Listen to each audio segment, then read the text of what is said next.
সকল রাজনৈতিক নেতৃবৃন্দ তারা যাতে নিরাপদে থাকে সেই নিরাপত্তার ব্যবস্থা করার জন্য সরকারের প্রতি আহ্বান জানিয়েছে। সেটি নয়, মূলত হচ্ছে আমাদের ভিতরে যেন এমন একটি ঐক্য থাকে যাতে করে আমরা সকল রাজনৈতিক দল ফ্যাসিবাদ বিরোধী যে কোনো ফ্যাসিবাদ বিরোধী ঐক্যকে আমরা সবাই মিলে যেন আঁকড়ে ধরি, তাতে করে জাতীয়ভাবে এই সন্ত্রাসকে আমরা মোকাবিলা করতে পারব।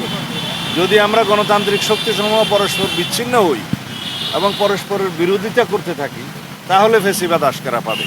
সেই জায়গায় যেন আমরা না যাই, এই আহ্বানটাই আমরা জানিয়েছি এবং এটাই হচ্ছে মূল ভিত্তি। যদি আমাদের ভিতরে ঐক্য থাকে এবং আমরা গণতান্ত্রিক শক্তিগুলো, গণতান্ত্রিক রাজনৈতিক দলগুলো যদি ঐক্যবদ্ধ থাকি, আমাদের ভিতরে বিভেদ না থাকে, তাহলে পরে আমরা জাতীয়ভাবে এই জাতীয় সকল ধরনের সন্ত্রাসকে মোকাবিলা করতে পারবো এবং ফ্যাসিবাদের দূষরদের যে কোনো ষড়যন্ত্রকে মোকাবিলা করতে পারবো। আমরা জানি এই শক্তি দেশের ভিতরেও সক্রিয় এবং দেশের বাইরেও সক্রিয়।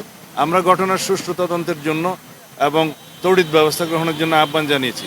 আপনাদেরকে স্মরণ করিয়ে দিই, গত 5ই নভেম্বর বিএনপির একজন সম্ভাব্য প্রার্থী, আমরা যে মনোনয়ন ঘোষণা করেছি প্রাথমিকভাবে, তার একজন প্রার্থী জনাব এরশাদুল্লাহ, চট্টগ্রাম মহানগরের চট্টগ্রাম 8 আসনের প্রার্থী, তার উপরে প্রাণবিনাশী হামলা হয়েছে।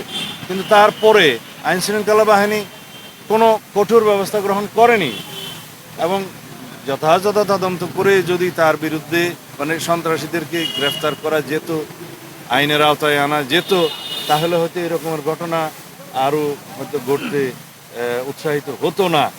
যারা এগুলো করছে তারা যখন মনে করছে যে তারা নিরাপদ, তখন এই সমস্ত ঘটনা আরও ঘটে। সেই জন্য আমরা স্বরাষ্ট্র মন্ত্রণালয়কে আরও বেশি সক্রিয় হওয়ার জন্য আহ্বান জানাই। রাজনৈতিক দল হিসেবে আমাদের সর্বোচ্চ অঙ্গীকার এবং আমরা প্রতিশ্রুতি দিয়েছি, আমরা এই বিষয়ে সর্বোচ্চ সহযোগিতা করব, বহাল রাখব। যেন একটা যৌথ স্টেটমেন্ট আমরা সবাই মিলে দেই এবং ঐক্যবদ্ধভাবে কাজ করি।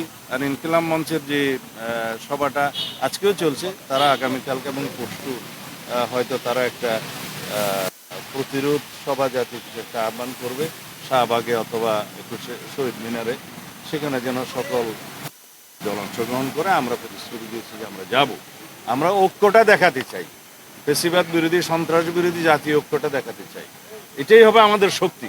একমাত্র এর মাধ্যমেই আমরা এই জাতীয় ঘটনাকে রুখতে পারবো। আমরা এই জাতীয় যে রকমের আশঙ্কাকে উড়িয়ে দিচ্ছি না, তবে সরকারের দায়িত্ব আছে, রাজনৈতিক দলসমূহের দায়িত্ব আছে, জনগণের সচেতনতা জরুরি।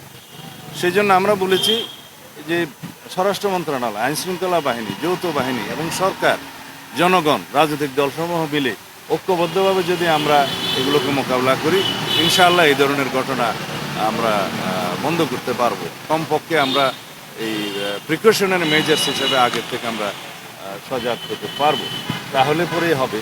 তবে এই জাতীয় ঘটনা দুই একটা বিচ্ছিন্ন ঘটনার মধ্য দিয়ে যদি পতিত ফ্যাসিবাদ মনে করে বাংলাদেশের নির্বাচন রুখতে পারবে, সেটা ভুল ধারণা। এই বিষয়টা আজকে এখানে আলোচনা হয় নাই। অবশ্যই বিষয়টা আমাদের জন্য সর্বোচ্চ অগ্রাধিকার।